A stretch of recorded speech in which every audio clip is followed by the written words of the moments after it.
सीने के अमराज, गले के अमराज और स्किन की बीमारियों के लोग आ रहे हैं। सैलाब ज़दगान की मदद, बारिश से मुतासरा अफराद की मदद के लिए मुत्तहदा गवर्नमेंट जो है वो अपने लोगों के दरमियान में रहती है और काम करती है। हैदराबाद में मलेरिया समेत मुख्तलिफ अमराज के मरीजों के लिए MQM की जानिब से मुफ्त मेडिकल कैंप का इनेकाद किया गया। मुत्तहदा कौमी मोमेंट पाकिस्तान की ज़ेली तंजीम खिदमत खल्क फाउंडेशन की जानिब से खुदा हाफिज बोर्ड के मकाम पर 2 रोजा मुफ्त मेडिकल कैंप लगाया गया, जिसमें KKF के मुख्तलिफ अमराज के माहिर डॉक्टर्स ने खवातीन, मर्द और बच्चों का तिब्बी मुआयना करके इन्हें मुफ्त अद्वियात फराहम की। मेडिकल कैंप में कोसार टाउन के जिम्मेदारान ने भी अपनी खिदमत पेश की और कैंप में आने वाले शहरियों को तमाम तर सहूलियात से आरास्ता किया। खुदा हाफिज बोर्ड पर कोसार टाउन की जानिब से ये कैंप कायम किया गया है और ये इमदादी कैंप भी है और मुफ्त तिब्बी इमदाद का कैंप भी है।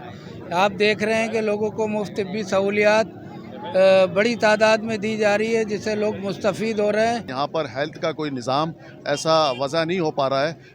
बारिश ये पूरा इलाका जो डूबा हुआ था, उसके बाद जो है जो समरात हैं, जिस तरीके से बीमारियां फूट रही हैं, उसकी वजह से जो है वो ये हालात हो गए, जिसकी वजह से मुत्तहदा गवर्नमेंट ने ये सोचा कि ये फौरी तौर पर जो है वो मेडिकल कैंप्स लगाए जाएं। KKF अस्पताल के सुपरिटेंडेंट डॉक्टर अब्दुल सत्तार राव का कहना था कि इलाकों में गंदे पानी जमा रहने की वजह से मच्छरों की अफजाइश में इजाफा हुआ है, जिसके बायस ज्यादातर मरीज मलेरिया और जल्दी बीमारियों के हैं। गंदा पानी पीने से ये बीमारी ज़्यादा हो जाती है, इस वजह से है। पानी लोग इस तरह से रहे हैं, घर डूब गए जिनके गए या लोग रहे, तो उस वजह से जो वहाँ पे मच्छर पैदा हुआ है उससे मलेरिया हुआ है, और गंदे पानी में रहने से स्किन की, चमड़े की बीमारियां ज़्यादा बढ़ गई हैं। MQM के जिम्मेदारान का कहना था कि कन्वीनर डॉक्टर खालिद मकबूल सिद्दीकी की खुसूसी हिदायत पर सिंध भर में इमदादी कैंप लगाए जा रहे हैं, जिसके तहत मुख्तलिफ अमराज के मरीजों को हर मुमकिन सहूलियत फराहम की जा रही है। रेहान गनी, पासबान न्यूज़, हैदराबाद।